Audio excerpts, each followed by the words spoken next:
दासी लई बुलाई कहीं समझ आई बहन मेरी जारी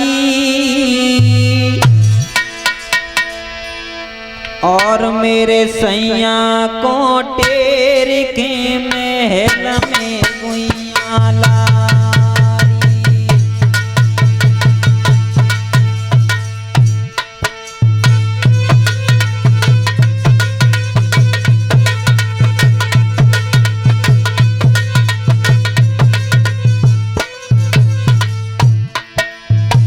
मेरे भैया आज जिसने गंगा ने दासी को बुलाया, दासी से कहा बहन मेरी बात सुन और तू बंगालों चली जा करके मेरे महाराज से कह देना तुम्हारी रानी घर याद कर रही है इसी समय और इसी वक्त घर जाना होगा।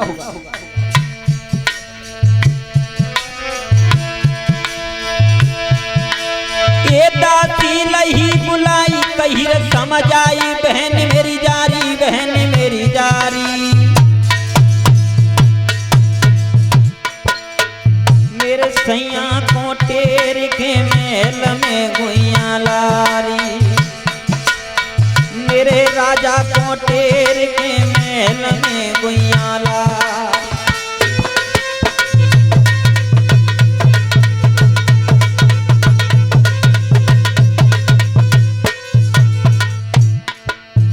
मेरे भैया आज जैसे ही गंगा ने कहा चली जा बहन,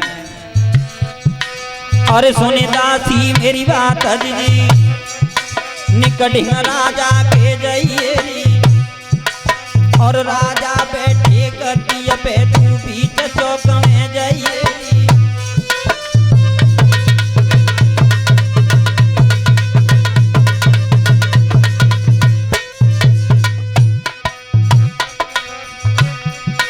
अरे राजा बैठे गद्दी पे तू बीच चौक में जाइए और जल्दी जाइए सिरोसी ये मती मारगा तेरा लगाइए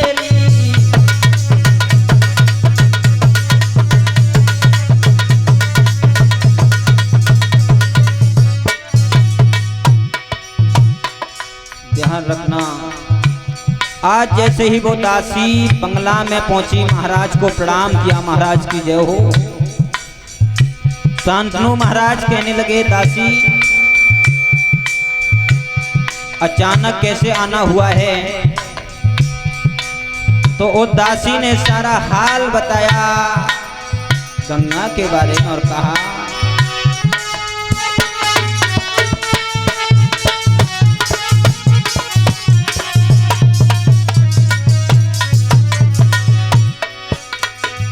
दासी धीरे धीरे कहे, दासी धीरे धीरे कहे तुम्हें घर रानी टेर गई। दासी धीरे धीरे कहे तुम्हें महारानी टेर गई।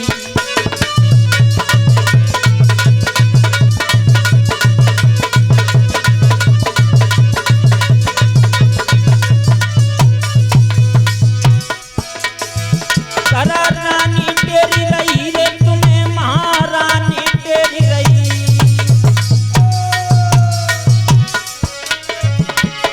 दासी धीरे धीरे कहे, दासी धीरे धीरे कहे तुम्हें घर रानी तेरी रही।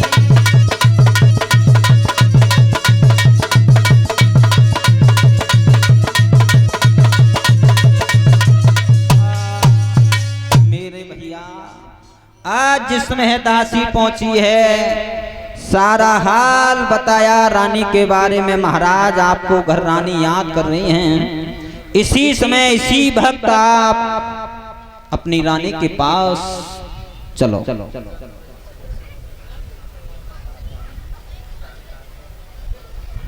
और ध्यान रखना इसी बीच ये हमारे पास 50 रुपए का पुरस्कार सभी साथियों को 10-10 रुपए से सम्मानित श्रीमान श्री कृष्ण और गांव का नाम भैया बताए के ना गए हैं। सिकंदरपुर से? जी हाँ, और ये सिकंदरपुर से आए हुए हैं पाड़म के पास। अच्छा, दत्तावली के पास। ठीक है, धन्यवाद। इन्होंने हमारा सम्मान किया है। भगवान से मेरा कहना है हर जगह और सम्मान मिलता रहे, भगवान कन्हैया से मेरा कहना। धर्म के क्षेत्र में हाथ बढ़ते रहे, ये मेरी आशा और विलासा है। बोलिए गोविंद भगवान की जय। ध्यान रखना, आज जैसे ही महाराज शांतनु ने पहले पुत्र की खबर सुनी तो एकदम दौड़ करके महलों में आए, अपनी रानी के पास आए और कहा है रानी क्या बात है, अचानक हमको कैसे याद किया? तो रानी ने हाल बताया है, पहले पुत्र को जन्म दिया है। मेरे भैया खुशी की लहर दौड़ गई जैसे ही पहले पुत्र को खबर की है।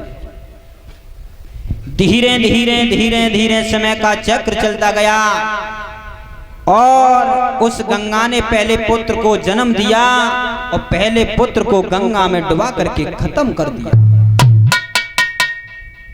जब पहले पुत्र को खत्म किया है, धीरे धीरे समय का चक्र चलता गया।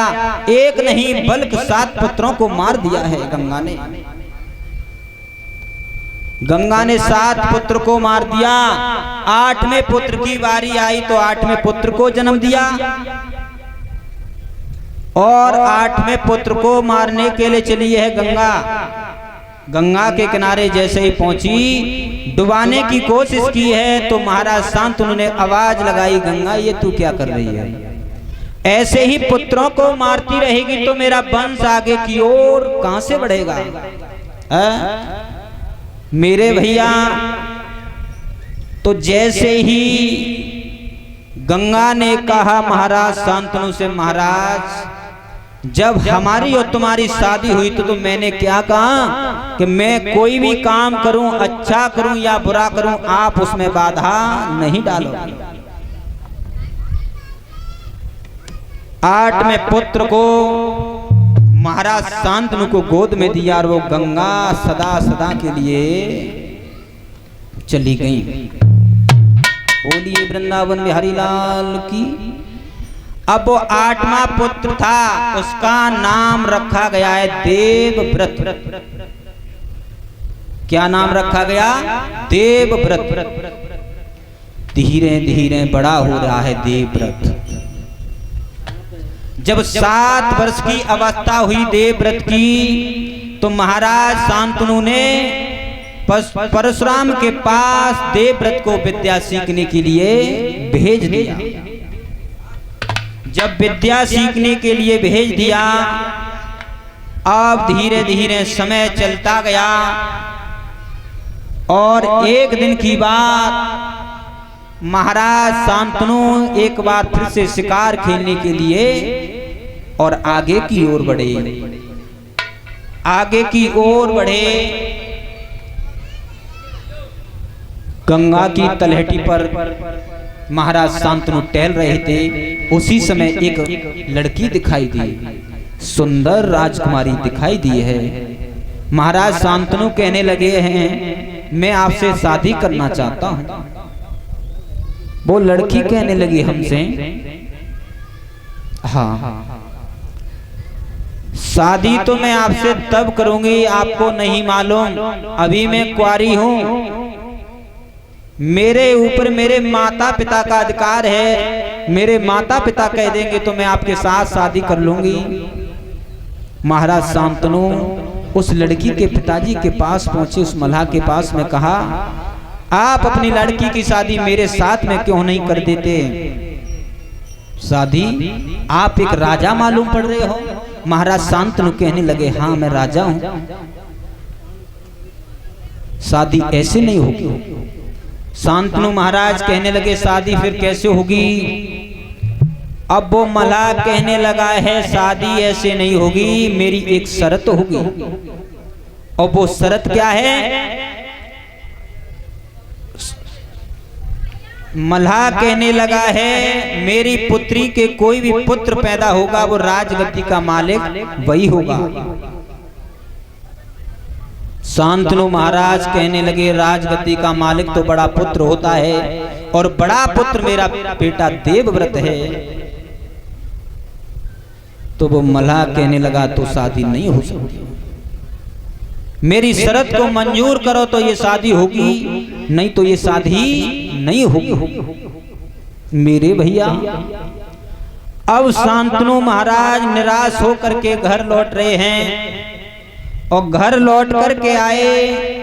अब तो मल्लाह की लड़की थी सत्यवती और सत्यवती के साथ रिश्ता नहीं हुआ तो अब तो बड़े बेचैन रहने लगे।